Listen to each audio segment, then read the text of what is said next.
man said something in English, and Dr. Obenja said, no, no, no, no, no, no, no, no, no.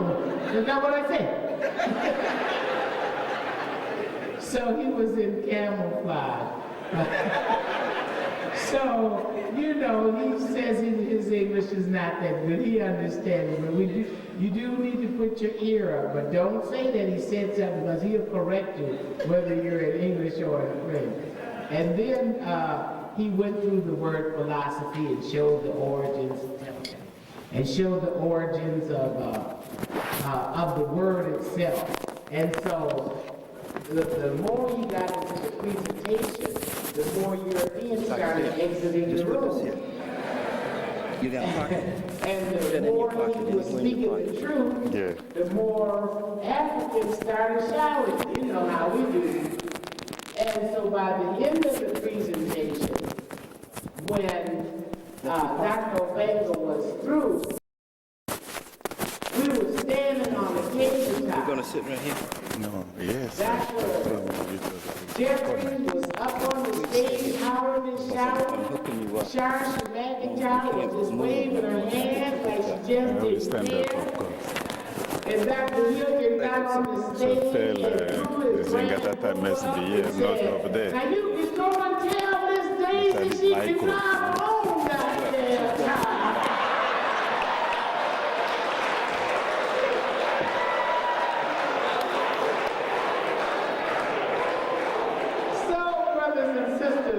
Without any further ado, I present to you Dr. Theophile Obenja.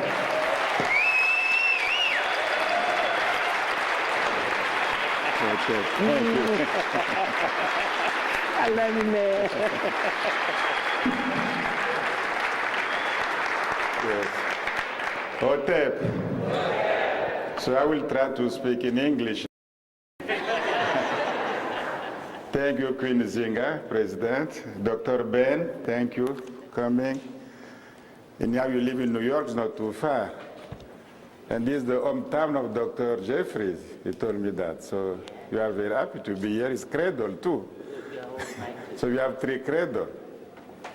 And after what Dr. Thompson and Dr. Jones said, it's very difficult to talk because almost the same. I will repeat almost the same things.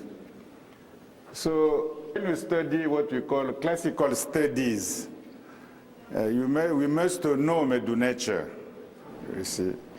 Maybe in the future we need to know some Meroitic too. We need to know Medu nature. And then, you see, it's connected with Asia. We must know, some of us must study some Hebrew, chiefly Arabic, and Gaze, or Giz. And then some Arabic too, because our classical studies, they're very long studies. It's starting KMT. You have Ethiopian classical period in Ethiopia with beautiful philosophers like Zara Yacob. And you go to Sankore, Tombouctou. They study in Arabic. So it's part of classical studies too. So we must try to handle these things by ourselves. Study Medu nature, some Giz, some Arabic, some Hebrew, some Greek too, because Kemet was linked by all the civilization. And one of the remarks about education. So education is the most difficult thing in the world, in humanity, everywhere. It's very difficult, education. To teach what and for what? To achieve what? Usually when we fight in the United States, on Africa, usually it's about the content of the education. More mathematics, more calculus, more computer. But we don't teach for the philosophy, which kind of education. We don't fight for philosophy of education. We fight for the content of the curricular programs, not for the mind frame of the education. Because in Western civilization, from kindergarten to university, from kindergarten to PhD, there is no change, it's the same philosophy. The content can change. MA, BA, MBS, until PhD, but the philosophy doesn't change. This is why they don't fight for their philosophy. It's there already. They fight for just to do more mathematics so we can compete with Asian people, with Chinese people. But they don't change their philosophy. So we do the same. We follow them. We don't fight for philosophy on philosophical ground, on deep thought ground. We fight just for, we need more mathematics, more calculus, something like that. But for them, the philosophy is there. Since kindergarten to PhD is the same philosophy. First, you don't teach religion. There is no spirituality. You don't teach spirituality in kindergarten. You don't teach spirituality in PhD. There is no, it's empty of, how to say that, of religion, let's say, of spirituality. It's empty, completely empty. Because the society wants to be a science and technology society. That's all. So we do the same, we do the same. So in antiquity, President Zing asked me to talk about my recent book. It's in French. Egypt, that means KMT, Greece, and School of Alexandria School. So it's always about education. So the most achievement in KMT for me is education. The way they think, they build, and they practice their education is very unique in history. You don't succeed like that. This is why they have pyramid, they have texts, they have this cosmogony, but basically is they have teachers like Imhotep, like Ptahotep, like Kagemni, a lot of them. These teachers are the best teachers in the world, you see. So education is the most achievement in KMT, in humanity. Even Greek or Greek civilization, their education, we will see. Their education, it was for pigs. I didn't say that, but themselves they said that. So education, it was the key in KMT. This is why they make this grandiose civilization. Without education, I believe there will be no KMT. It is a question of education. We can call that many names: education, intercommunication, transmission of knowledge, but it's education. How they did that? So briefly, I will give the idea because we don't have enough time. So next, Joe, just go down and make comment. So you know, this is the book of Plato, the Laws, chiefly the book 7. Next. Here we rush with time. So this book, he said that it's good to have kids, but it's not enough. We need, if you have a kids, it's not enough. We need a trophy and paideia, education. Trophy, that means to nurture kids. And paideia, we have pedagogy, to give them education. You need you see, you need to nurture students and education, you see. Note that our children, both male and female, they need to be nurtured by us in the Greek schools, and they need to be educated so we can build civilization. So this, nobody, we don't discuss that. It's okay for everyone, that's okay. But which kind of education then? And Plato goes on in studying KMT education. When you study KMT education, he said that KMT education makes students, children, more alert and more human beings. You see? Plato said that. When you go to KMT school, you become more alert. You wake up, your spirit wake up. And you become a more human being. That's your character is built in a school. Next. But when you go to Greek school, you see, Greek school, according to Plato himself, he said that he became more alert and more human being. He became more, you see, Malone became a more human being. Not just human being, you became a more yourself. You achieve your destiny when you go to KMT school. You became a human being, more human. We are a human being already, but more human being. That means more wise.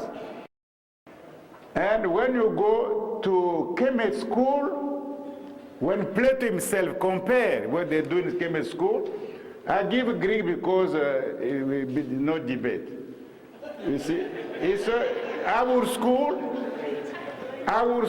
in Greece, the way we are doing things is just for creatures like pigs.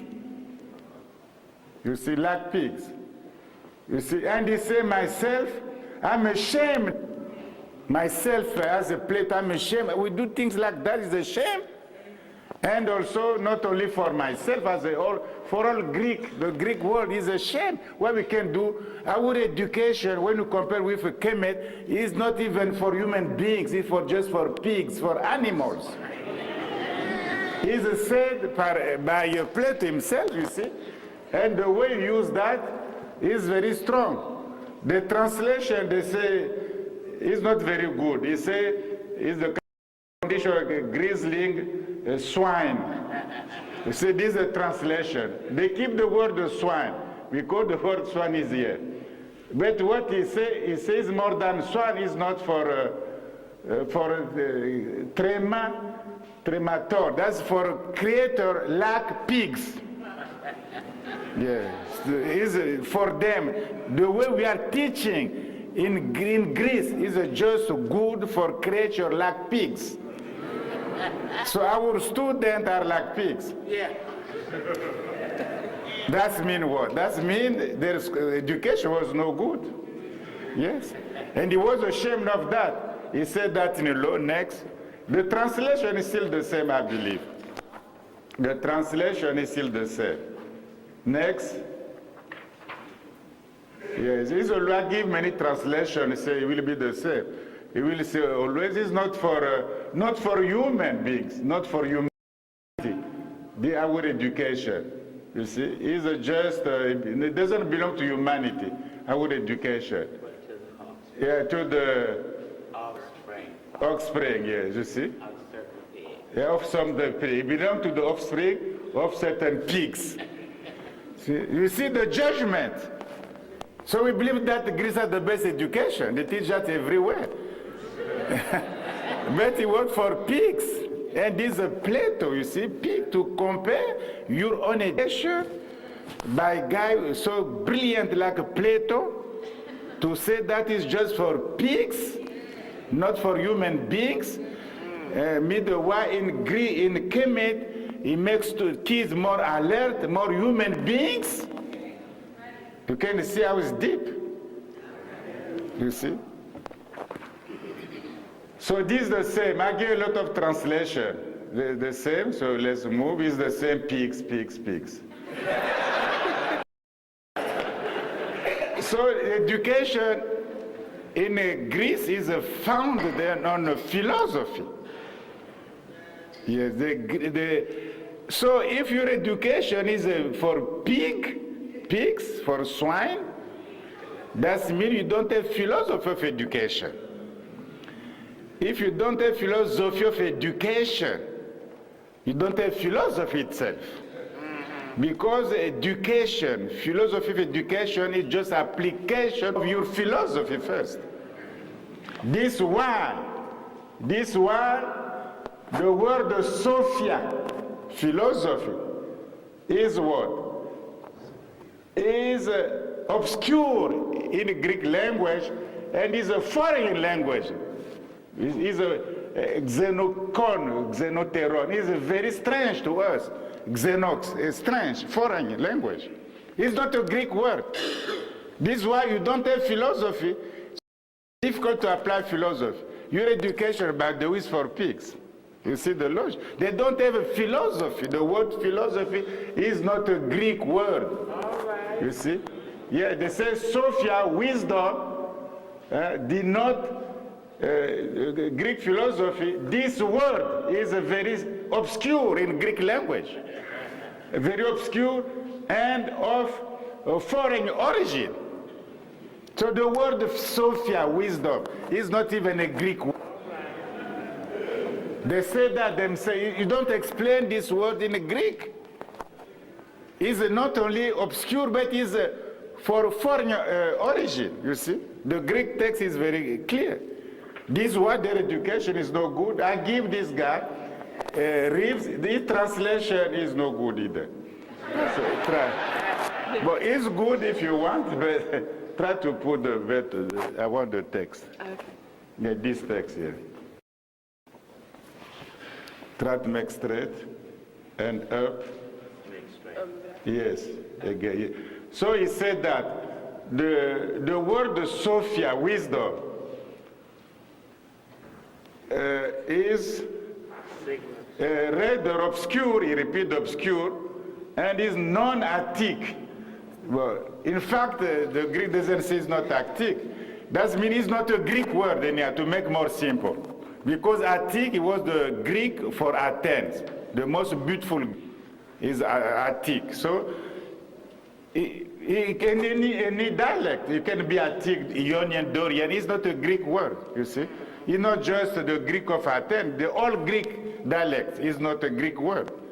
It must be like that, not just one dialect, you see. So, yes, so you can see the Sophia, the wisdom, Sophia, wisdom, is obscure in Greek. The Greek language doesn't know this word. It's a borrowing word. So, foreign word, you see. This is why you see they don't have the philosophy. So it's difficult to apply to build your education philosophy because you don't have philosophy. So in KMT, they have a philosophy, they build their education on philosophy. You see the huge difference. Use a difference, you see. And this is Plato again. Yes, the same translation, I give the same translation, the same text, so you can see that the way they say, many translations, they agree that is obscure, is not, you see, this way you translate that wisdom, Sophia, is very dark. But it's obscure, our word can be dark. It's obscure. And appear not to be of a native growth. So it's not a native word in Greek. They don't translate exactly, always try to wave. It's not just dark, it's obscure, you don't understand. Nobody understands the word Sophia, philosophy in Greek. Wisdom, philosophy, the foundation. This is what they started cosmogony, like Yvonne said, by chaos. It makes sense now. So Sophia, so I check, this was said by Plato, I check modern scholarship. Modern scholarship, and chiefly people who study Greek etymology. And this guy, Pierre Chantraine, is one of the best in the world. He has a huge, maybe 10 dictionaries on etymology. He said that, briefly, there is no etymology. Even now, 2000, this, you see, he publishes a book in Paris, Dictionnaire étymologique de la langue grecque, the etymological dictionary of the Greek language. When you check, you go to the word Sophia, he says, pas d'etymologie. No etymology. There is no etymology. Even now, scholarship, Western scholarship recognize that the word philosophy or Sophia, Sophos, is not, you can see the etymology, the beginning of this word in Greek. You see?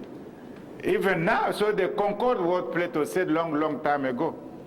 You see, there is no etymology. So I don't say something I want to say, but it is like that, it's a fact. There is no etymology. Yes. So if you see this is the word. So in ancient history, we have Seba or Sebaite, and the Sebaite is abstraction word even. Is a kind of concept. Is a concept, Sebaite, is a concept. You see, and we have the same word in demotic. On stage of the Egyptian language, we have the word. Demotic, we have also Sebat, you see, the same. And even Coptic, we have Sebo, Sebat, the same word, you see. So you have the word through the evolution of the Greek, of the Egyptian language. And the Greek, of course, sophos, that means wisdom, something like that. So I try, the book is not about sophos only, but I spent at least 10 pages to explain that it came from Greek, it came from KMT really. You must deal with linguistic level. And then you deal with cultural level and with chronological level too, because time is crucial, like I'm so used to say. So I spend time for that. So it's not just Sophia, you must, the S came from where we have O here, where we have a phi, and the O again, Omicron again, sigma again at the end. So with the behavior of this word in Greek itself. So it's difficult to find a word like this in Greek, if you know some Greek. It's difficult, this kind of structure. It must be something very strange, you see.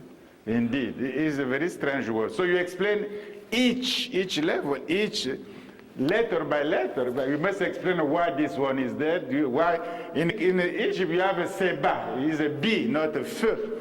So why it became a f in Greek? Yes, and you explain and you give some example too. Like we say neftis, neftis, but there is a nef in Medunech, there is a b, is a b. Okay. Yes, so we have kind of anyhow. So when you have a KMT, we know this KMT, you have a transi, you have a Crete. And we have the Greek word is like from New York to here, is close. It's not very far. So you have a 2 road to come. You can from Greece, you can go from Crete, Greece, Crete, and then Meduna, and then Kemet. Or Greece, you go to Minor, Asia Minor, and then Kemet. Is not.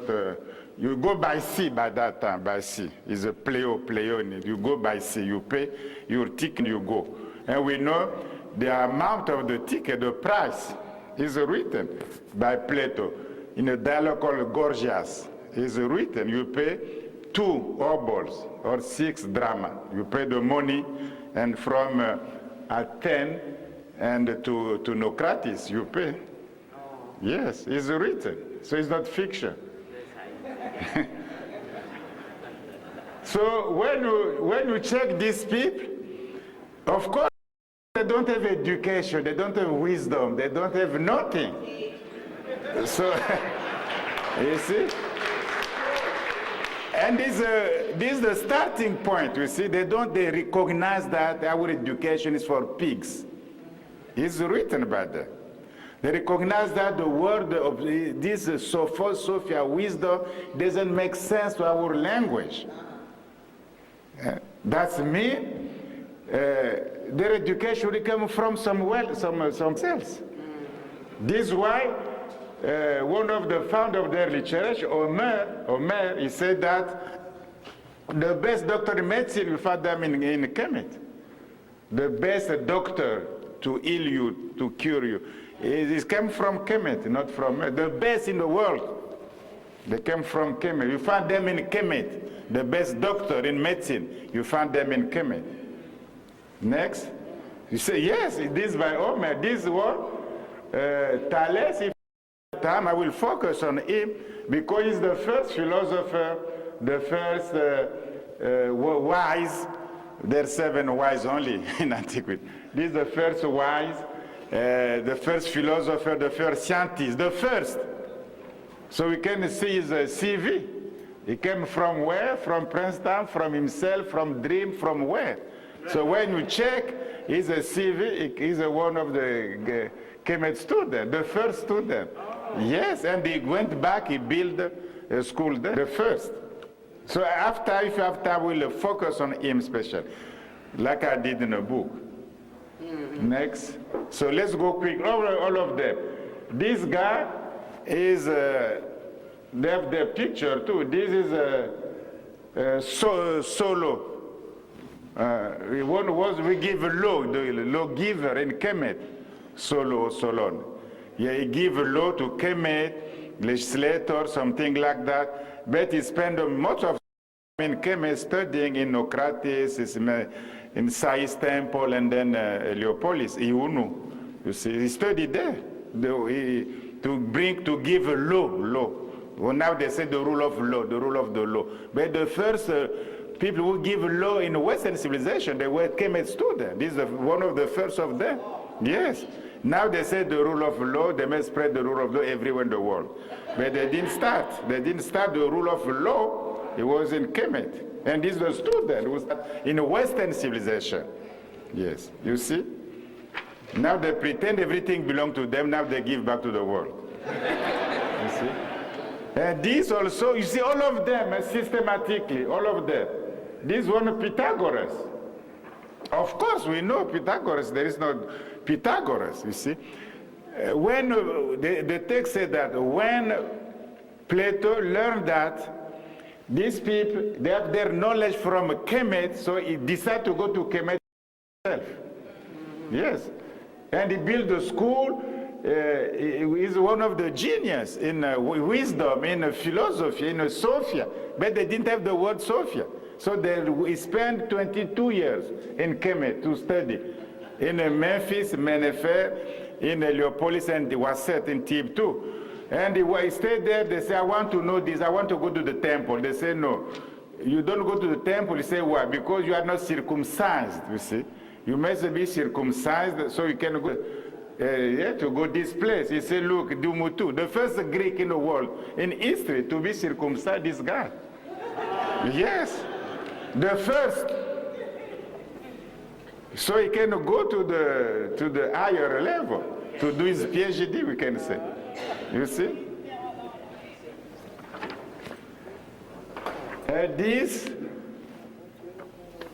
This is Heraclitus. When you read this, it's a copy from books from Kemet. It's exactly the same. Yes. Chiefly the concept of change, but the change, transformation, happening is a Kepe. You find that everywhere in Kepe. The beetle, the move is a Kepe. So in Greek, it's difficult to conceive the dynamic of the universe, the march, the motion of the cosmos. They didn't conceive that, you see.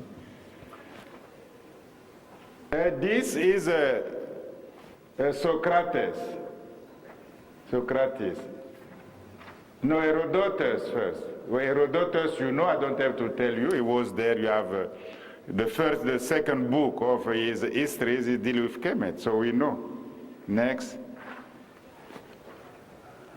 This is well, maybe there's this picture. It's not me. Maybe it's real. Maybe it's not fiction. But they present by sculpture their ancestors. You see, we do the same. Put Imhotep like this. All of them. We must do our own picture now, our own sculpture.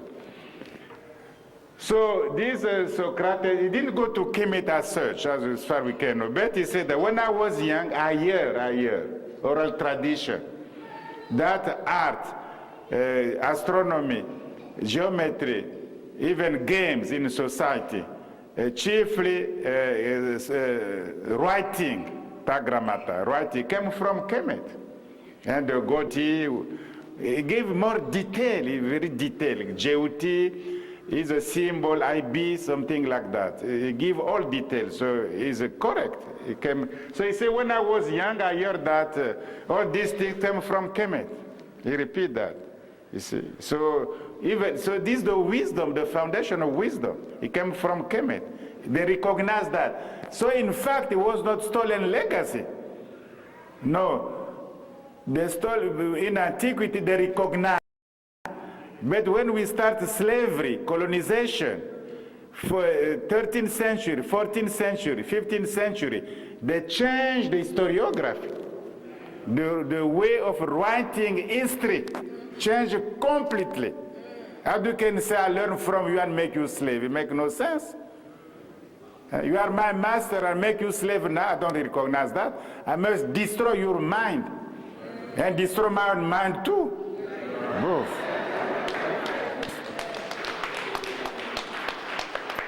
This is one of them too. One of them spent five years in Kemet studying. They call the father of atomic theory. He spent five years in Kemet. studying their physics and what they call nature. Next. All of them systematically. I give picture in the book with detail. All of them. This one is Plato himself. Plato has maybe 24 dialogues.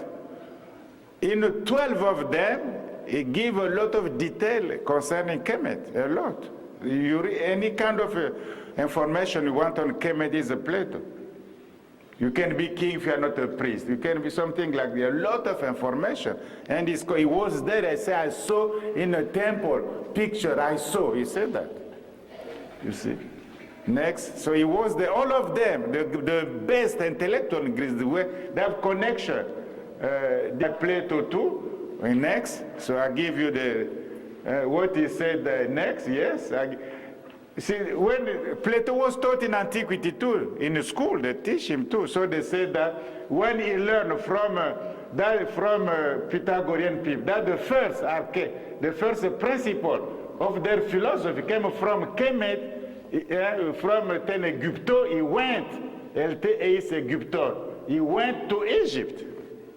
Plato went to Egypt, and when he stayed there. He left there after mastering completely. He stayed there, he stayed there in this country, and he left after mastering what? Geometry and hieratic science. That means hidden science, mysteries in the temple. So he stayed long to become a master of geometry.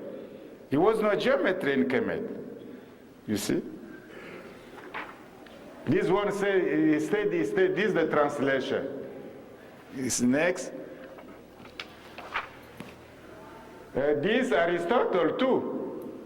You see, when Aristotle is a great, so he said like, look, the old men in humanity are Kemet people, not us. They're old people. Their civilization is very old. Two, mathematics start, what we call mathematics, start in Kemet. Why? Because the priests have a lot of time, they can study something like that. But the reason maybe it's good or not good, but it said that mathematics start in Kemet. When you try to translate, but it's more clear in Greek, you see. Mathematica technai sustesan. In Hypo-Egypton. When the Peri-Egypton, Peri doesn't mean around Kemet. So they usually translate mathematics start around Kemet when you check the translation. So I check the Peri means in fact the around, perimeter around. But I check the best translation in Western civilization, Oxford people. So they don't translate around. How can be around? There is no around Kemet, then nothing is. So they translate in Kemet itself. This is the best translation. So mathematics start, sustesan, that's the anteriority, the word anteriority is there in this kind of tense. You say sustesan, the anteriority start first. In the beginning, start first, proton, start first. You see, he said, and he loved Egyptian astronomy. He said they're the best because they have a debate on the comet. You see, and he said no, the way we think is not right. The best way to think about this, everybody is a Kemet people. You must know that. You see, so all of them. This is Plutarch. We talk about him too. This is Aristotle's student. So, yes, next. So, you see, all of them systematically, or what you call philosopher scholar, when you check one by one, you study them, where they came from, what they say themselves, all of them systematic, they have a link, connection, education with a Kemet people, you see. You see, this is King Tut, of course. You know the picture, this is one of the masks, is African guy, the lips, the nose, everything. Now they try to change. If they give me a Chinese computer, Tutankhamun will be like a Chinese. Yes, next. They're the same. You see, they're the same. So these people, they focus on education always. Eh? Up you mighty race. Up, that means we say educated first. How you can be up without education? Education can make students, kids more alert and more human beings. So always up you is the same tradition of philosophy. You see? Yes, it's Kwame Nkrumah also, the same tradition. When he tried to build the consciousness, conscientism, to build African conscientism, so they must be aware of things, the awareness, build math first. You see, even they didn't know, but this is part of their tradition, this is your blood. You don't have to learn music always, you can dance, it's part of the blood. You see, it's part of our tradition. If we Kwame Nkrumah to conscientism, so we can build something new. Next, all of them. Julius Nyerere, we call him a teacher, mwalimu in Kiswahili. He's a teacher. President for Tanzania, but he's a teacher. Yeah, we never call Western president teacher. No, never. Yes. Because in KMT it's like Imhotep, you teach. Teaching is crucial to us. You see, teach. To teach, Sebaït, word bring back again by Esa, you see, to teach, not just to read and to spell, you see, to teach is to make more human beings, you see, to wake up his brain so he can achieve his own, by himself, his destiny, or by herself, her destiny is like that. So the Mwalimu is a Mwalimu of Tanzania, you see. And Jomo Kenyatta too was one of the great chairs in the continent. Not just president, we must see them like they teach us Pan-Africanism. They learned that from Marcus, from Du Bois, they teach us, let's be united. This is our way to achieve our destiny. You see, Jomo Kenyatta, we must live with our own image. We must live with our own philosophers. We must live with our own teachers, you see. Yes. You see. And Tomboya, he said, Uru, not yet. Yeah, not yet independence. We must fight again. Not yet. Uru, not yet. You see. All these people, the most brilliant African 21st century, they continue the same legacy. Next, to teach. To build your consciousness, check and that job, of course. You see, to teach, he taught me many things, so you must teach. If I did have the contact with Shadio or Jake, something like that, I will miss something. We need the teachers, but African way, with philosophy, with foundation, with wisdom. Not just like we fight for curriculum, more mathematics, more calculus, more readings. You waste your time, in fact. Because after that, you go back to reproduce Western civilization. Yes, there is no chance. You produce their philosophy. Yes.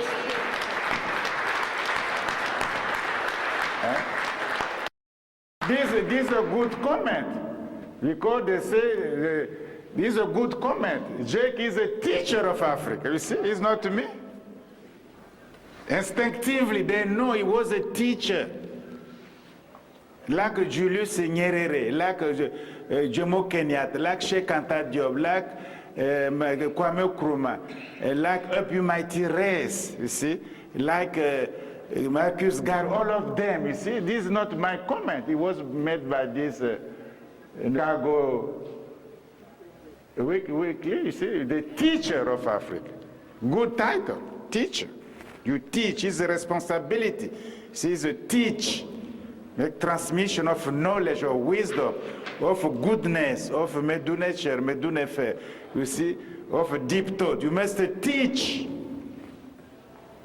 Education, to teach, to nurture, you see, is a deep.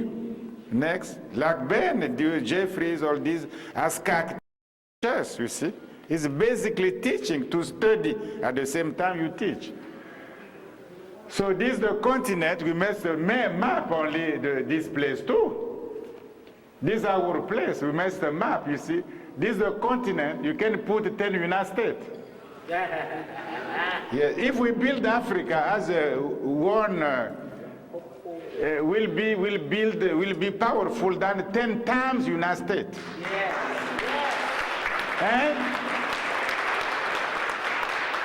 And we have our climate, all. We have snow, we have everything, grapes. We have we have grapes here in South Africa. They have grapes, we have everywhere. We have rainforest. I came from Congo, rainforest. Rainforest, the legs of the earth. So everything, we have all kind of climate.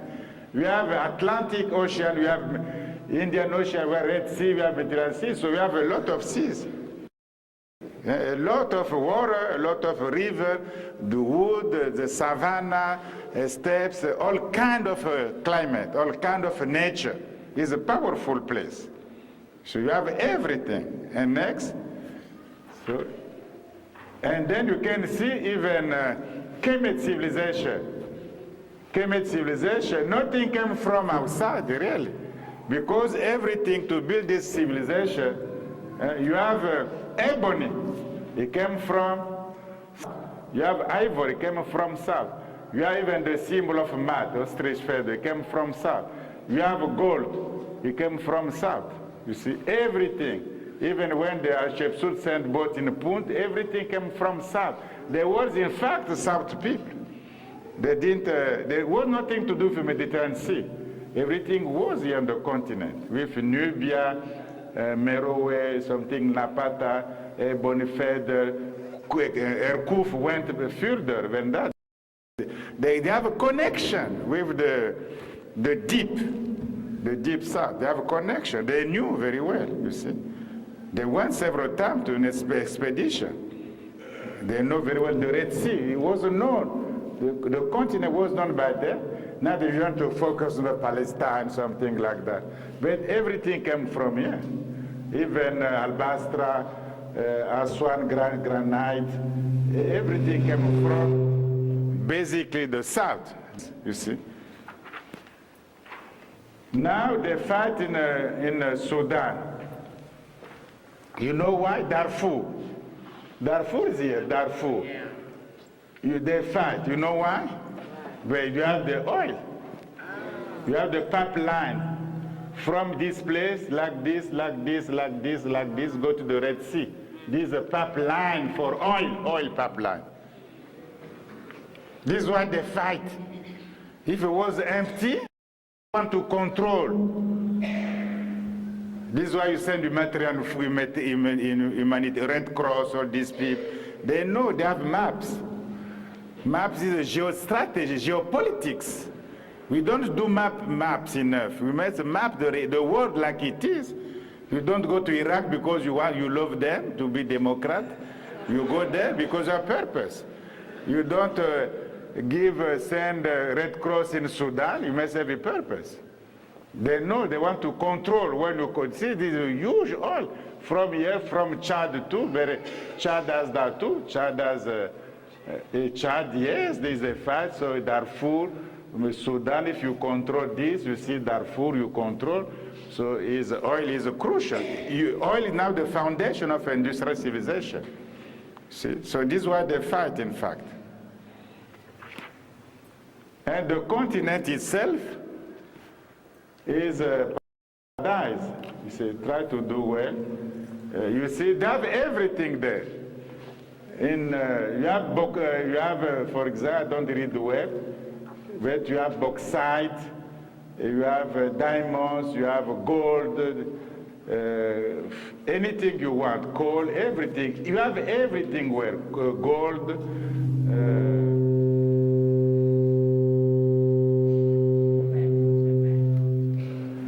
You see, the Europe soil is almost empty. There is no diamond, no uranium, no bauxite, nothing there. Even United States is empty too. You see, the soil maybe they don't tell us, but it seems there is no diamond, there is nothing. But the continent, you have everywhere. You can see the full of material. Because we don't read very well the name. You have copper, iron, chrome, diamonds, gold, asbestos, bauxite, all kind of mineral, platinum, tin or tin, uranium to make nuclear bombs, you see, uranium, zinc, coffee, crops, all kind of crops, coconut, cocoa, palm oil, cotton, everything, tobacco, groundnuts, everything is there. So if we decide, we can feed ourselves, the humanity too. If we decide. Next, the last. Okay. But you see, now is more specific, so we can stop there. Because I will give the detail to one just Greek, all details, so it will be too much, maybe kind of a panel, kind of a workshop maybe. Yeah. Yes, okay. Green single of that. And you have a chart too, like Anderson said, the timing is crucial. Can I announce your book? Yes, the new one, yes. So thank you so much. You see, we have a lot to do, so let's study. You're excellent. Can I announce your book? Yes. The book is there. This one? No, this one in French. In French. But I want my book now. Yeah, yes, the book is there too. Diane has it. Yeah, let me give you a copy. Diane. So you can show. We want to give honor and praise to you. Honor and praise to you coming this morning. We still have a full program. You may now be seated. We want Dr. Patricia Fielding to please come forward.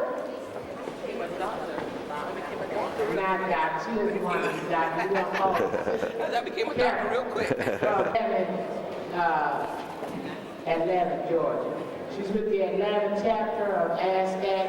The sister has been with us since we came to the South. That was back in the 80s. And so we give honor and praise to her.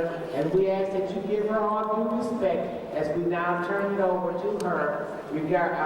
For she will be the moderator for this next panel. So thank you for your time. Most of all, we love you because you're Black.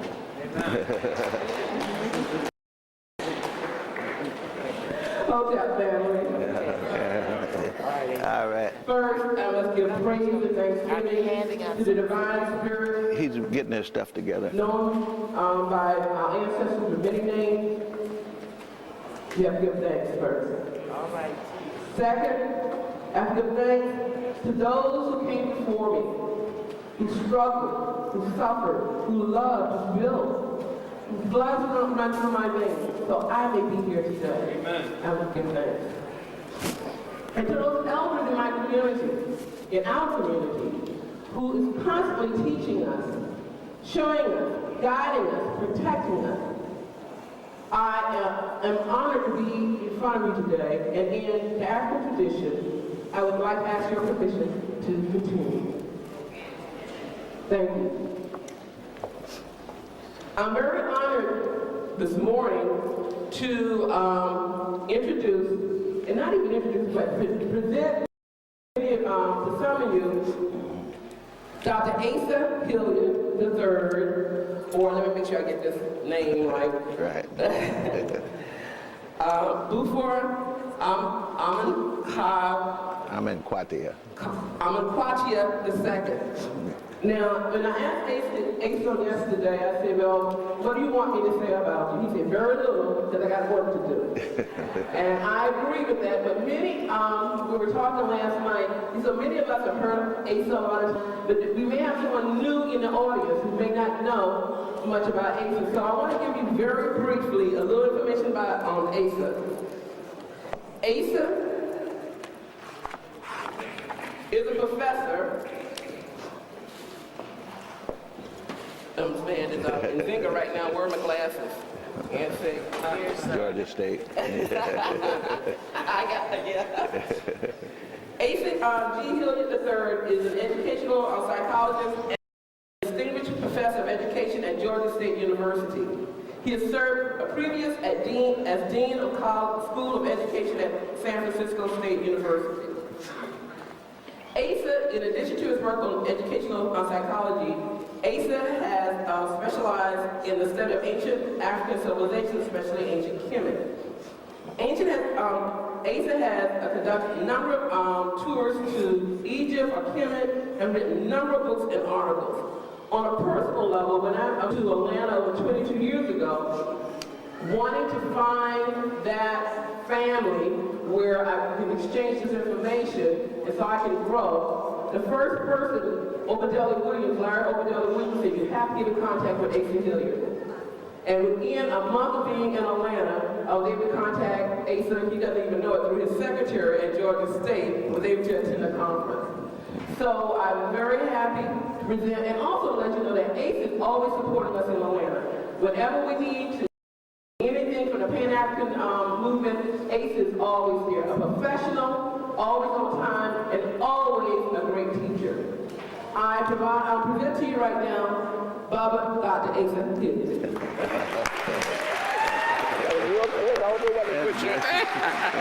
Thank you very much.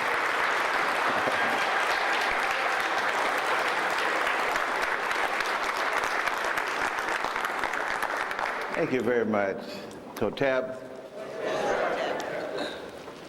Giving profound honor and respect to Queen Mother Jones, to Sister Keffer, especially to our great mentor and teacher, Dr. Yosef Ben Yakanan, to whom we owe so much.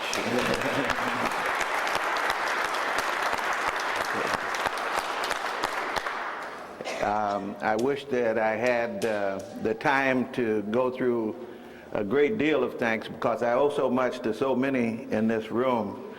But given the amount of time that we have and what I'm trying to do, I'm going to have to go ahead and get right into the presentation. Queen Nzinga asked me to offer a report on what happened in Miami. As you know, the Tutankhamun exhibit is now going around the country in Fort Lauderdale right now. And last month, we intercepted the tour in Fort Lauderdale that had already got its kickoff in Los Angeles, and the Aztec family was in power in Los Angeles, ready and prepared as it was 25 or so years ago when it first came, and I think that they surprised them the first time and they surprised them the second time. And then we hope that there will be surprises all the way along the way, and I know that there was one in Fort Lauderdale, and also I'm sure that I think it's coming to Philadelphia fairly soon, and I know that the family will be fully prepared to deal with the Tutankhamun exhibit. There's so much that has to be said, but what my purpose is to try to both report on what we tried to do in Fort Lauderdale, and I'll tell you who the we was in a moment, but also to situate the Tutankhamun exhibit in context, because it's not just about a young pharaoh and the exhibit of his things. The Tutankhamun exhibit and our response to it is a part of the whole culture war that has been described several times. And this is simply one small battle in a great culture war, and the prize for Western civilization is control of Kemet. The prize for Africans is the restoration of our African mind, of which this is one of the small battles. I call the title of the presentation Forensics or Originals because this particular battle happens to be being waged around the second attempt to steal Kemetic culture using the Tutankhamun exhibit. And this time around, the introduction of technology, supposedly, and the science, supposedly, of forensics, which, as you will see, is not a science at all. And that the point that was made, in fact, the funny point is that what you will find, I think, is that the perpetrators have actually defeated themselves by their own science. But we'll work up to that in a short period of time. We also give continuing honor and respect to our ancestor, Jacob Carruthers Babajetti, and I want to thank the Kemetic Institute in particular for the presentation last night and also for the presentation this morning that helps us to gain some sense of the incredible impact that Babajetti has had on the entire African world, and for that we are thankful.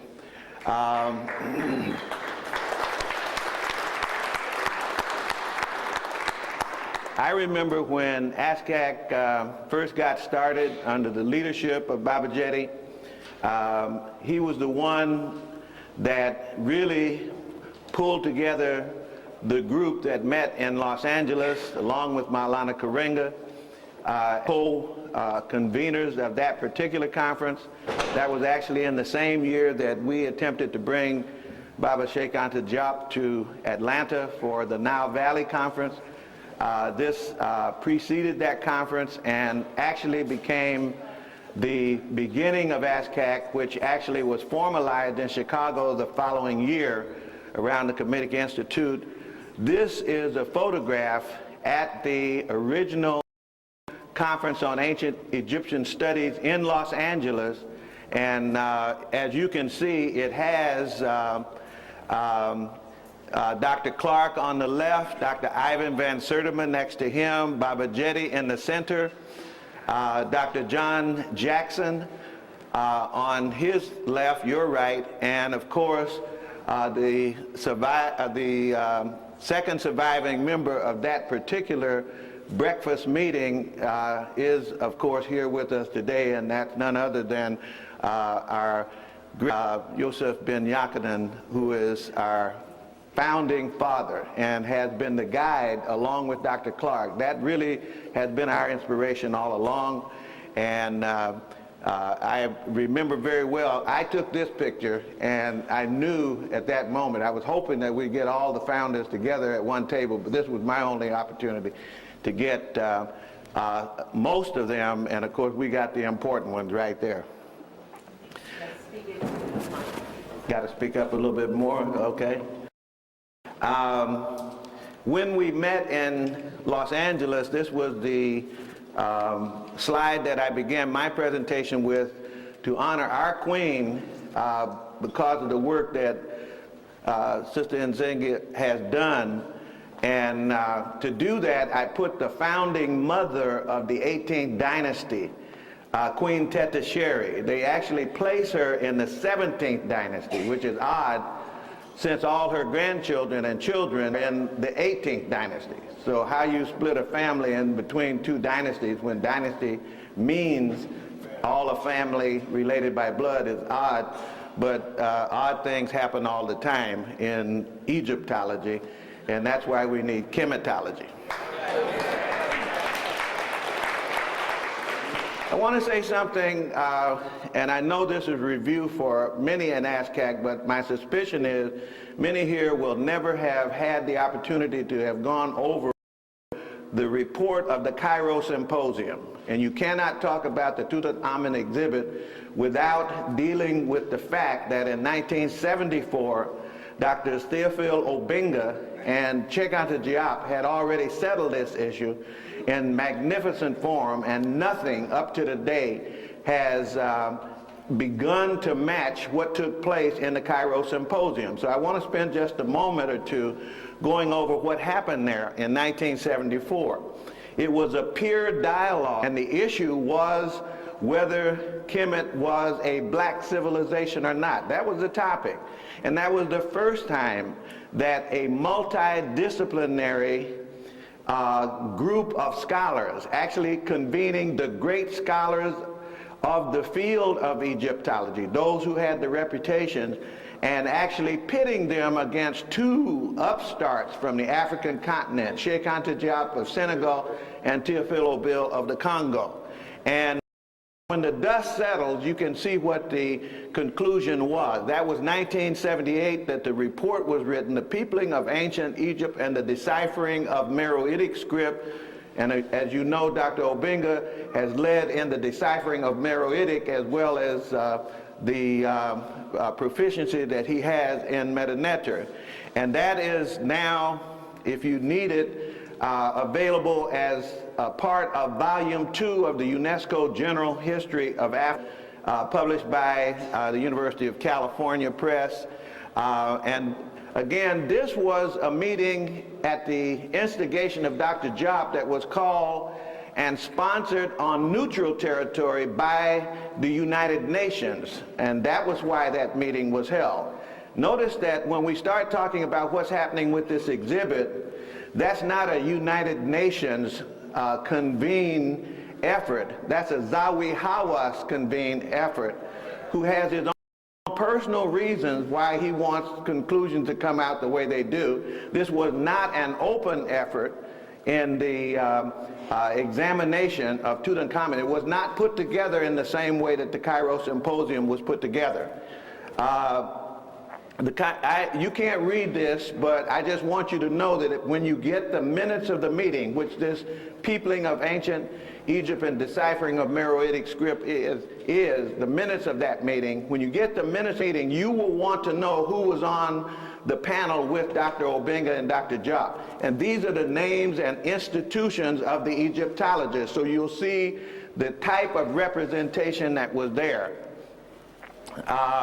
You will also see that the arguments presented at that symposium were the arguments that were structured by Dr. Theophile Obenja and Dr. Diop. They literally took over the agenda of what would be presented at that symposium. As you read through the minutes, you'll see comments from different people, some of whom were their professors, and you'll see comments of those professors.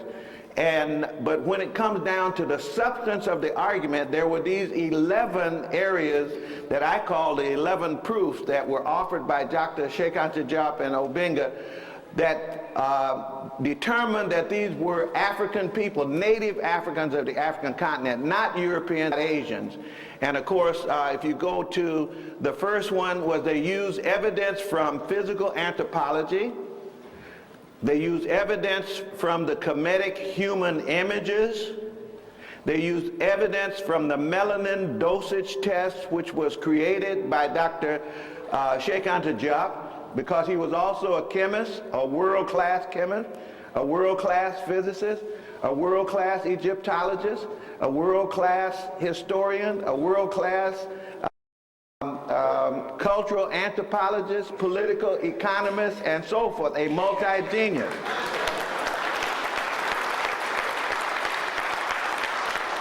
So when the time came for a need for chemistry, then he did that with the melanin dosage test, which is ethyl benzoate that you use to lighten derm or epiderm, and then you can observe it under a 100-watt bulb or ultraviolet, and allows you to determine the level of melanin content in the skin, which he then applied to the mummies in the Paris Museum of Man in Paris, and determined that they were indeed native African levels of melanin, and was prevented from doing the same test on the royal mummies in Cairo, because as you can see, they are still preventing that test from being done, and Zawi Hawass prevented it from being done by saying that it wouldn't matter You had melanin test, or actually DNA test, not the melanin test, but the DNA test. If you use that kind of scientific evidence, he said that it wouldn't work out very well. So he then moved to forensic, which is worse than DNA in terms of science. In addition, they used the osteological evidence, the bone, the blood group, the testimony, as Dr. Obenja did this morning. What did the Greek say? And reading it in Greek, because he's also a scholar of Greek as well as French. He speaks French, speaks English, speaks several West African language and Kemetic, and also the Nubian Meroitic script. And so that they are well prepared to go into battle and do what they did there. And of course, by reading the classical Greek and the other authors on what they said at the time about who the ancient Kamites were. When Plato says that, that he had to go for education to Egypt because the pig education was in Greece at the time, they were also saying things about who these Africans were, and they were not claiming that the ones who built the civilization were Europeans in Greece. The Kemetic self-description. How did the people themselves describe themselves? What about the divine epithets? What about the evidence from the Bible? What about the cultural unity with the rest of Africa? What about the linguistic unity with the southern and western African civilizations? So these were 11 categories of empirical evidence presented at the Cairo Symposium. And you see that this was an awesome set of arguments, and that's reflected in the conclusion in the minutes themselves of what happened at that symposium. I'm going to confine my the rest of the slide presentation, when I get to that point on the images, I'm going to confine it to the images. And what I do with, in other words, I'm not dealing with the bone evidence, the blood evidence, the cultural unity evidence so much as the image evidence, since the last exhibit confusion set up by Dr. Hawass is really about the images. And so I'm going to do something about the images, but I'm going to do this in a way that respects the chronology and also the context. You know, the chronology means get the oldest images first. That's one thing you could do. If we put our graduate students together making a calendar of images, then the images themselves would tell the story, because all the old images are African. And as you move forward, by the time you get to the Greeks, then they begin to appear to be European. That's why you have to have a chronological presentation. And then the second thing that I try to do is to put the companions to the image with the image. So if you put King Tutankhamun's family together as a whole body of images and not simply a single image as a result of your forensics work on a particular work on that particular mummy, if you do that alone and don't put it up against Queen T and her mummy and up to Teta Sherry, her images, her mummy, and so forth, then you're simply missing the type of evidence that you need to do. So that's what I'm going to try to do in a very short order with some of these images. The symposium observers, these are other people who were sitting in the room listening to this debate that took place over a few days at the beginning of the year in 1974. Here's some of the consensus that came out of the minute. If you pick up this peopling of ancient Egypt and deciphering of Meroitic script, these are points that really weren't debated at that meeting. And again, it's very important, because when we tried to have another one of these meetings at Temple University, Dr. Malefi Asante called one, which, as far as I know, has been the only open meeting since that time, where people who had something that they thought they had to say were invited on a peer basis so you can knock heads with each other. But if you come back to this, here's what they were saying, and at the end of the argument, in ancient Kemet, Egypt, which is the foreign name, the south and the north were always ethnically homogeneous. That's the first. They weren't debating that after the Cairo Symposium was over. This is in the minutes of the meeting. Professor Vercuter of Paris suggested that the population of Kemet was made up of black-skinned white people.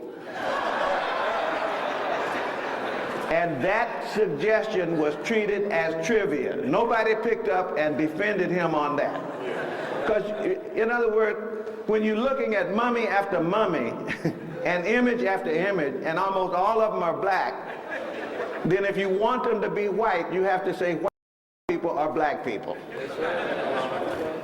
Third, there were no data presented at that symposium to show that Kemet temperament and thought were related to Mesopotamia, which is the other source. If you can't make it Europe, please God, make it Mesopotamia. Fourth, the old Kemetic tradition speaks of the Great Lakes region. This is the people's own history of themselves. They said, we came, as Doc Ben says, from the sources of the Nile, at the foothill of the moon, where the god Hapi dwells. The Great Lakes region, inner equatorial Africa, that is what the Kemetic people's own history says is the source of their ancestry. Then the fifth thing that again was consensus, there was no evidence of large-scale migration between Kemet and Mesopotamia. No Mesopotamian loan words in Kemetic. Therefore, how could the two cultures have a genetic, linguistic, or a genetic cultural relationship or be populated by the same people? For comparison purposes, mention was made of the fact that when documented contact with Kemet was made by Asian Hyksos, loan words were left in ancient Kemet at that time. That was around 1700 BC, before the Common Era. So that trying to blend Kemet and Mesopotamia didn't work either. No empirical data were presented at the conference to prove that the ancient Egyptians were white. So you can always, in these arguments, you can assume that they're white, but you got to prove that they were black. So where's the proof that they were white? It didn't exist. Muslim Arabs conquered Kemet during the 7th century of the Common Era, after Christ. And Arabic culture, therefore, was not a part of Kemet during any part of the 3,000 years of dynastic Kemet. No Arabs there. So this camel cigarette ad with the people on a camel and a guy in a galabeah with a turban and all of that, which you associate with pyramids, had nothing whatsoever to do with pyramids. Nobody in Kemet, no images in Kemet wearing galabeahs and turbans. It doesn't exist. But we've now got that association in our mind, so you say pyramid, you automatically think Arab something. Genetic linguistic relationships exist between African languages of Kemet, Cushitic, Puanitic, Berber, Shattic, and Arabic. And only Arabic covered territory off the continent of Africa of this language family, and many Arabic existed off the continent in Saudi Arabia. However, a strong argument can even be made for calling Saudi Arabia territory African as much as they call it Asian. In fact, I claim it as African. Dr. Sheikhat Tajab's melanin dosage test was presented at this conference, and they agreed at the conference that the melanin dosage test should be performed on all the royal mummies. They never publicly acknowledged that they did it. But that was the consensus of the people at the conference, according to the minutes of the meeting. And then the almost total, this is why people get all confused. They say to us when we go, they say, well, what do the Egyptians say about black people coming over there to Egypt every year? Which Egyptians are you talking about? The invaders? Zawi Hawas's people? You want, that's like asking the Bushes and the Clintons, you know, what do they think of who the first Americans were? They have to ask the first Americans. They were not, they're the invaders of the first Americans. The almost total Arabization of northern Sudan, however, dates only from the 16th century. That's when you get large-scale in-migration of Arabic-speaking people into Kemet. That's why you have to ask, what's the history of the shift from Kemetic language to Arab language? We don't have a history of it. Actually, there is a history of it, but we don't acknowledge it. And then finally, Egyptians themselves laid emphasis on this in their oral tradition, mentioning the Great Lakes as the original homeland and Nubia as the country identical. Now here's the final thing. This is the bombshell. This is the bombshell. At the end, the person who reported on the conference looked at all the 20 or so people there, and these two Africans among them, Dr. Obenja and Dr. Diop, sit down and had to write this response. Although the preparatory working paper sent out by UNESCO gave particulars of what was desired, not all participants had prepared their communications comparable with the painstakingly researched contributions of Professor Sheikh Anta Diop and Theophile Obenja. There was consequently a real lack of balance in the discussion.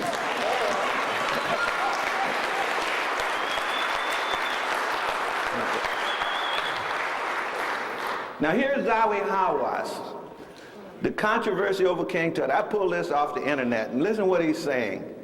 Zawi speaks. We moved the mummy carefully to the CT scanner. See, you're supposed to be impressed because you got some equipment now.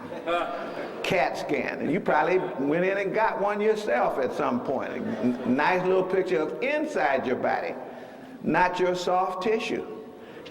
That really doesn't say much about soft tissue at all. But here was operated by an expert in the use of this machinery. That's interesting. That's what Hawass wants you to think. Just because the person is an expert on operating the CAT scan, that's got something to do with the picture that they produce. The data was to be analyzed by top radiologists, pathologists, anthropologists. The objecting group, people who challenged them, said that the mummy should be put on a table to protect it. The mummy's in 13 pieces, consisted of isolated blocks. We could not therefore move the pieces that were put on a wooden tray above the sand. He's explaining why he had to do it the way he did. We did not announce the exact time of the research because we didn't want thousands of people in the tomb disturbing the work. He didn't announce it because he didn't want Obenja and Diop types to be there in order to be able to challenge their work. That's what happened. I made a deal with the Egyptian media. He sure did. He always makes a deal with the Egyptian media and TV so that they would be the first to publish the research with his picture. His picture by the CAT scan. He's standing there. He's there digging up stuff. Zawi Hawass is doing all of this, but Zawi Hawass is not a forensic person, nor does he operate CAT scan, but he's always present in everything. And then they get National Geographic. National Geographic allowed itself to be used. Of course, it's always been in that position for a long time now. The whole history of the use of images in National Geographic leaves a lot to be desired. But this picture that they're going to produce gets published on the cover of National Geographic. And he says, 4 Egyptian individuals objected to the recent examination of Tut. Their objection was not based on scientific evidence. Rather, one of the objectors wanted his name in the media, wanted an excuse to be in the newspapers. That's what this says. The second was upset because in the past he wanted to do DNA testing on the mummies, but the Minister of Culture, Farouk Hosni, refused his request because DNA testing has not been found to be accurate when dealing with mummies. That's because all the DNA information on mummies makes them come out black people. Okay. And that he was upset that another team was being allowed to do an examination of the mummy, and he acted like a real devil. His face was filled with fire and jealousy and hatred. It was a case of sour grapes. The third was a young archaeologist who believes he is an expert in archaeology, when in fact he's a novice who had the knowledge in archaeology of a recent graduate from a university. These are scientific statements by Zawi Hawass about the mummy, name calling about the people who challenge his position. And then he says, the whole world respected scientific work, admired the Egyptian team who conducted the research, yet one of the objections raised to the effect that the exam did not follow scientific methods and that no one on the team was a specialist in mummies. This was crazy. The team that conducted the research was a group of top archaeologists. Are archaeologists experts in examining phenotype of mummies? Just because you found one means that you know how to figure out whether it was black or white? In other words, it's a diversion to be able to cite all of these kinds of things. And this elite team was led by me personally. I just wanted you to see that. I'm going to skip on because this goes on. But to summarize, Hawass limits access to scientists to perform the DNA test. Hawass asserts he don't want DNA evidence. He wants forensic evidence on the CAT scan, but not DNA. He asserts that DNA tests would not be accurate. Therefore, the Minister of Culture refused the request for it. Hawass characterizes those with whom he disagreed in pejorative terms, which I won't repeat. Hawass says that the CAT scan data were analyzed, and the data was found to be analyzed by top radiologists, pathologists, anthropologists, and experts in conservation, but does not say what the subjects of their analysis were. He just tells you they did it, but you can't see what they did. Hawass asserts that we're doing scientific research. He says their work is going to be remembered. All of this is completely beside the point. I'm looking for data, and we can't find the data. Given Hawass's stated aversion to the inaccuracy of DNA, how does he deal with the inaccuracies of the CT scan results? Compare the American team results, for example, to that of the French team. If the CT forensics are precise, then there should be no difference or no variation in the three separate forensics teams. If that's science, that's more perfect than the artists who were eyewitness before. All images should be identical. Anything less than that, and you back into the toilet of academics. Okay, let's develop Middleton's poem. When we classify mankind by color, the one of the primary races which has not made a creative contribution to any one of our 21 civilizations is the black race. That's Arnold Toynbee in his study of history. So Listervelt then follows that quote in his poem called Encyclopedia. Some of the biggest lies ever told have been bound with leather, printed with gold. Careful, black child, what you read. Books are bags full of seeds, waiting for the place and time to sprout inside a fertile mind. But vigilant eyes will pierce the scheme to deify the European.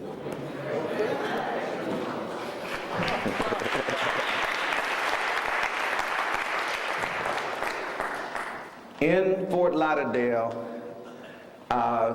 these were the people who went to make presentation.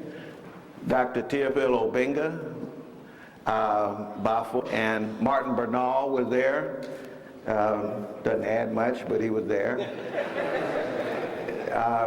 People tell you that all the Africans, and especially the African-centered scholars, now have a new leader, Bernal, because he wrote a book called Black Athena after sitting in Dr. Ben's classes at Cornell for about a year. And saying that he had never read Sheikh Anta Diop's Civilization of Barbarism that was already published before he published Black Athena, which is a problem either way. If you hadn't read it, then you're not finished with your scholarship. And if you have read it and didn't say you read it, we got another kind of problem. Well, let me get off of that for a minute. Also, Brother Lee, and this is Manu Ampin, who was a presenter. That's why I put this up here. Manu Ampin did an awesome job at this presentation because, as you know, his specialty is to continue to examine these artifacts and any evidence to find out if the evidence itself changes over time. Like the statue, you take a picture of it one year and you come back, something's gone, or something's been replaced, or things like that. He's made meticulous examinations of figures like that, and has almost developed a new science now of falsification of, study of falsification of monument. And he made his presentation there.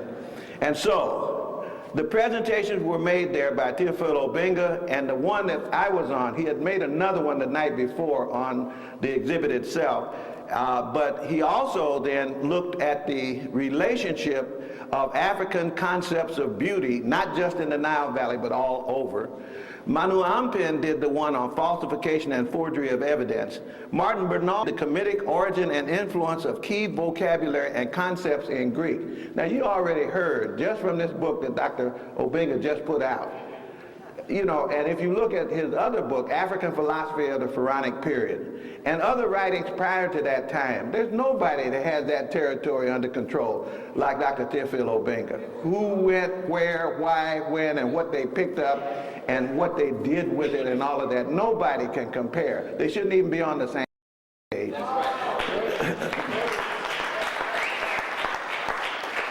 And of course, I was there to present most of these things here. And I asked a question, for example, because the problem still persists even after the Cairo Symposium, even 25 or so years later. Why does the Cairo Museum today display only 8 or so royal mummies at a time, when you know we're interested in all of them? All of them should be all the time, well lit.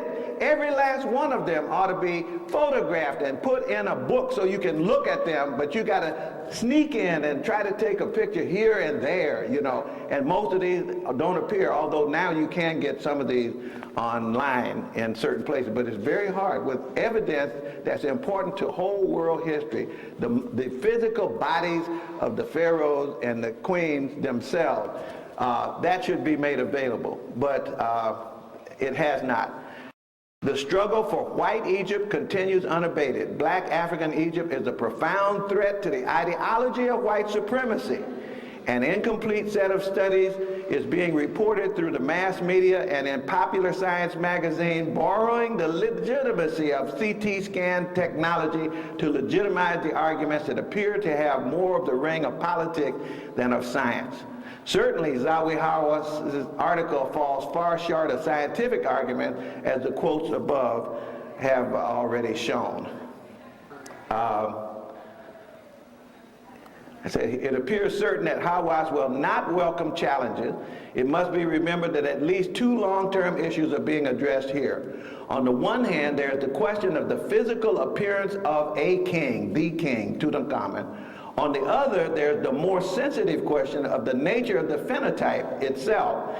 And is this an African in terms of traditional African phenotype? Because if it is, then that African is connected to a family. That family is connected to a culture, and that culture is an African culture, and white supremacy, which had to wait until after that culture in order to emerge, even as an ideology and even as a civilization upon which to base that ideology, and therefore the unraveling. This one mummy is like a thread that if you pull it, unravels the entire sweater of white supremacy. Yes.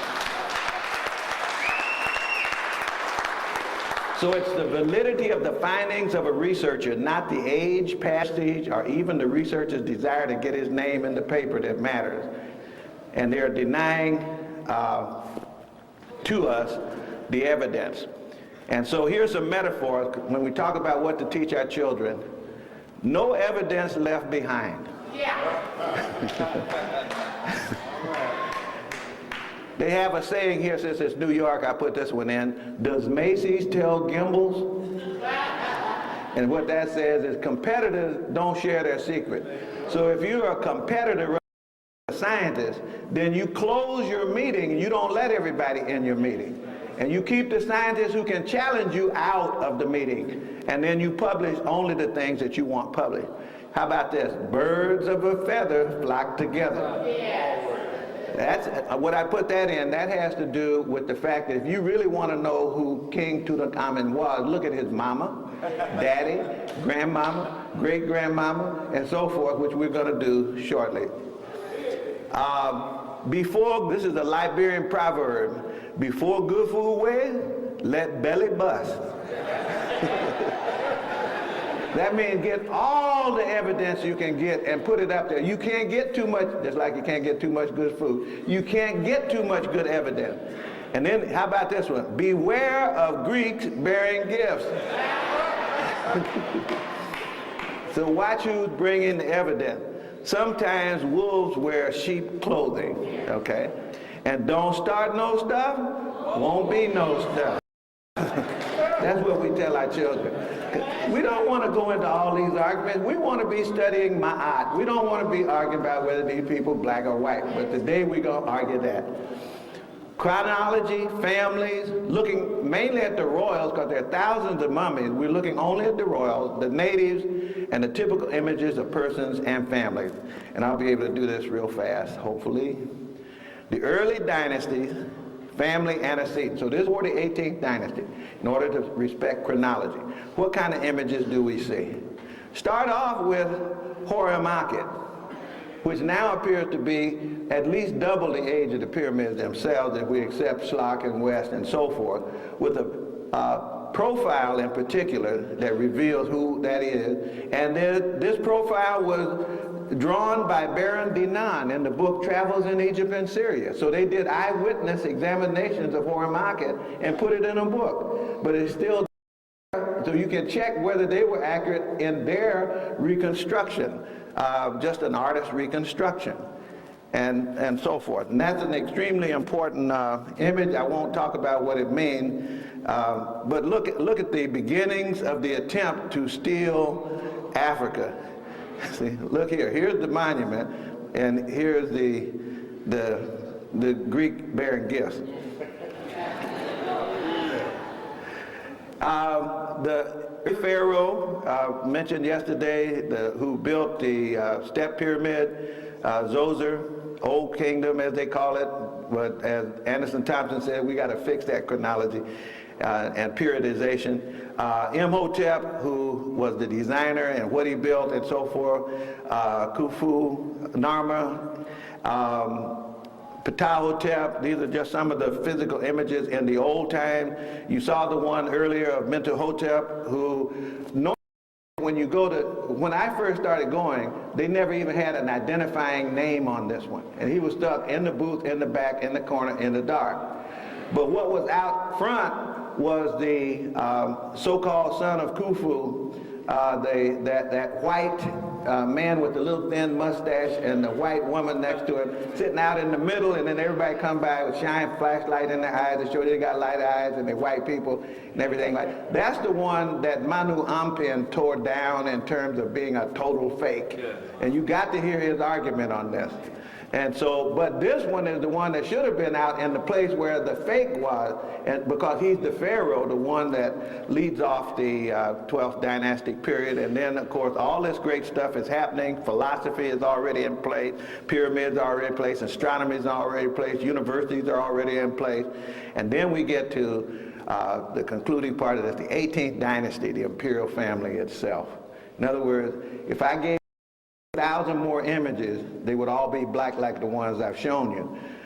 Because by that time, there's really no large-scale invasion of foreign population. Asians hadn't really made their way in large numbers into Kemet by then.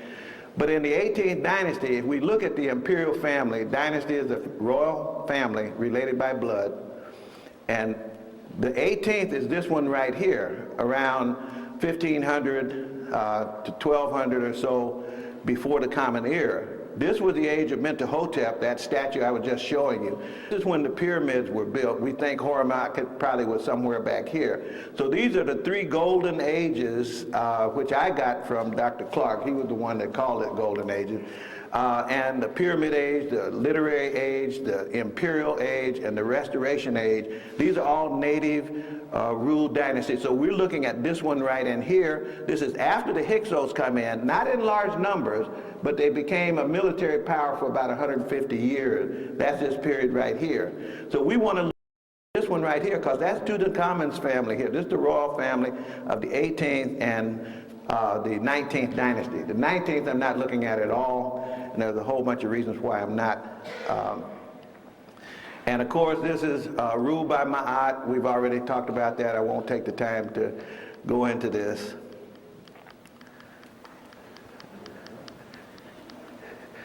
Everything in the 18th dynasty, everything inside this white square, controlled by this black royal family. That was the known civilization world at the time. Everything inside there. That's virtually all of Saudi Arabia, all of Mesopotamia, all of it under the military control of Kemet, half of Greece up here, half of the Mediterranean, Libya, what is now Libya, all the way back up to Khartoum. All of this, according to When Egypt Ruled the East, that book, you'll find this map if you're looking for it. And these are the bodies of the women, the queens, the bodies of the queen. And all we have to do is imagine now when you see that image that they're trying to sell, made up of CAT scan, is this his mama? Is this the grandmama, Nefertari? Is Tetra his grandmama? You know, with her little nappy head cornrow, with braids, with locks, with cornrows and extensions. Is that his mama? You know, that's why you don't show them. You just show the one mummy by themselves. Those are the ruling females. I just put the females together because you have the hair texture as an additional clue. If I put the men in, they're all shaved, so you don't have the hair as the clue, but some of them, some of the royal kings are there. And these are the ones that Sheikh Anta wanted to do the melanin dosage test on for additional piece of information. And he told me when he was in Atlanta that he thought that they had actually done melanin dosage tests, especially on Ramesses. He said he had put his own arm side by side with that mummy when they unwrapped it. And if you saw Sheikh Anta very dark, he said that the mummy was darker than he was at the time that they unwrapped it.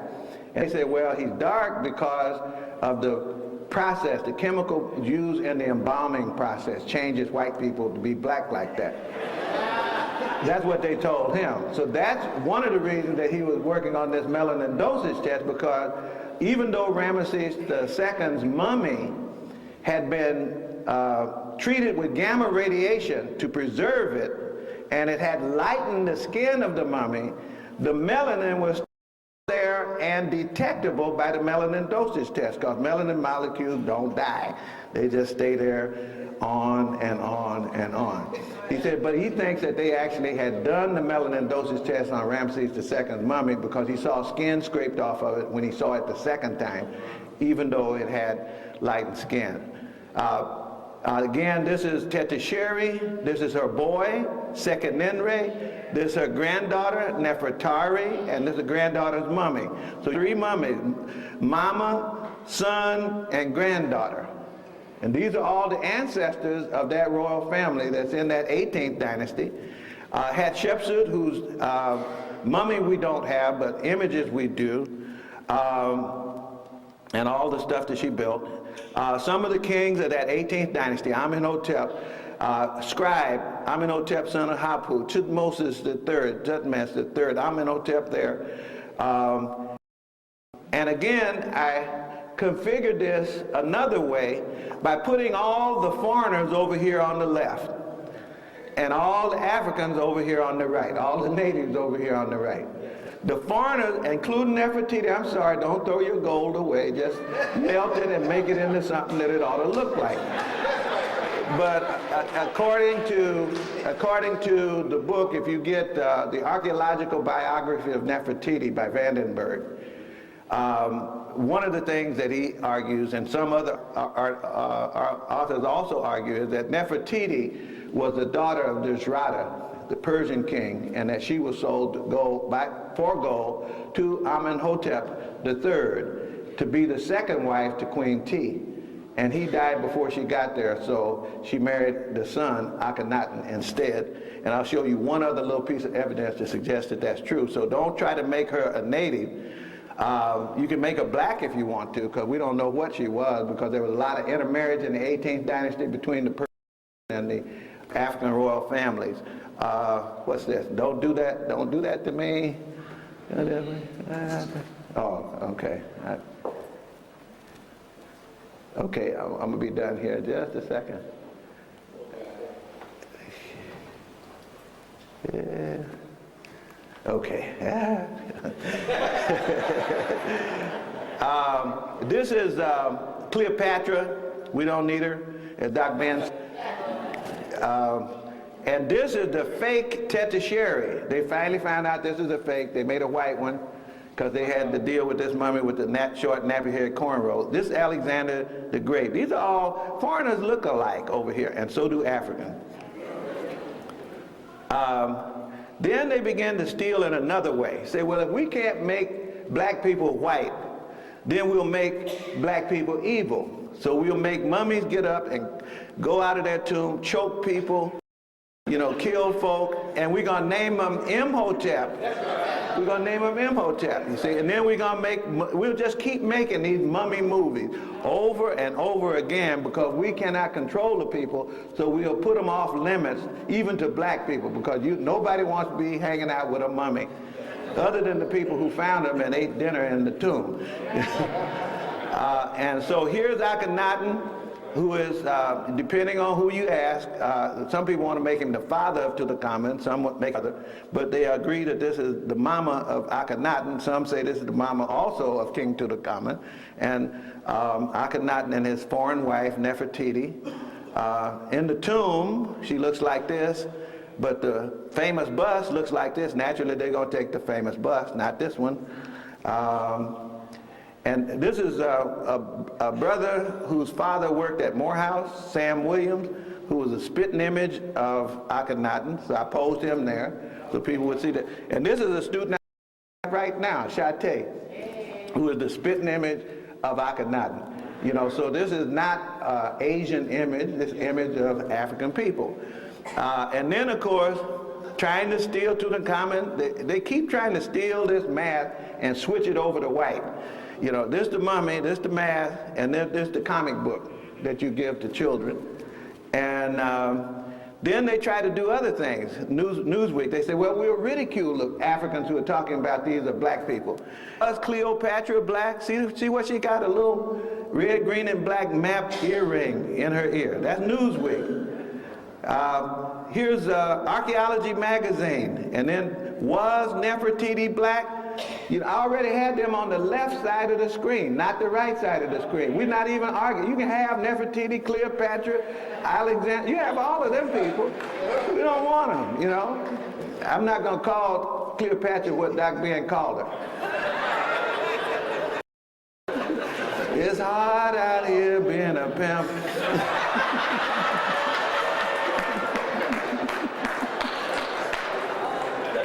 Since we're in New York, I'm about done. Since we're in New York, I interviewed with this lady who wrote this article on the phone. I said, lady, y'all got a little routine. Whenever you show Egypt, you always show Nefertiti.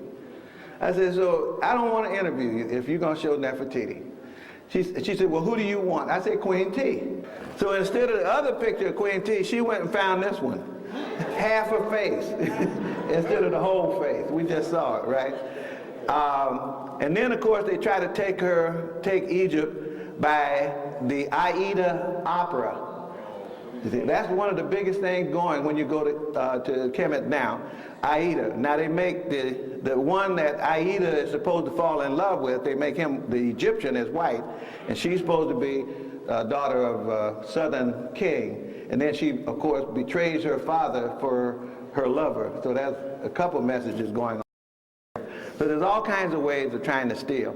This is, I told you to try to find out where Nefertiti comes from. This Amana letter, EA 27, says that Tushratta himself and his daughter Tadu Kippa, who they say is Nefertiti, has possibly formed part of the latter's bride price by Amenhotep III before his death, but never delivered. So Tushratta in this writes, for whatever reason, he was exceptionally keen to have the gold things that he had been promised. As a matter is raised again in a second letter. This second tablet is addressed by Tushratta to Amenhotep's widow, T.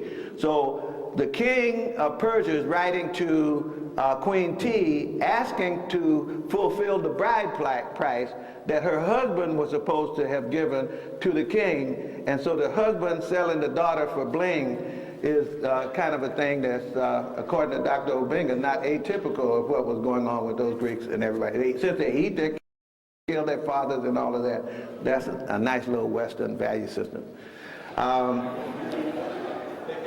Almost there. Now here, finally, is the images that we've seen now.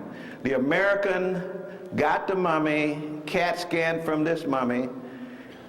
The Egyptians got the CAT scan from the mummy, and the French got the CAT scan from the mummy. The French supposedly didn't know that it was, no, the Americans did, that it was Tutankhamun mummy when they did theirs.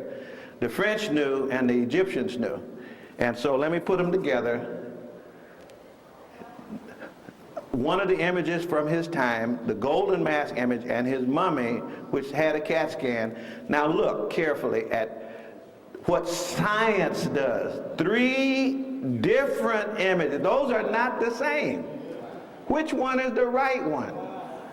So this is why I'm saying they killed themselves with their own evidence. And they just said, well, we'll pick this one, mainly because he looks more the French one. We'll pick the French one to go on National Geographic. Not all 3, because all 3, one little child is going to sit up and say, but you say that's the same man, and you say forensics is supposed to make it perfect, and yet they all disagree. And of course they disagree with the ancient images, all of them. And then finally, here's what we get on National Geographic, naturally the French image, and then they even whiten that. And so we say, no more extreme makeover. Thank you.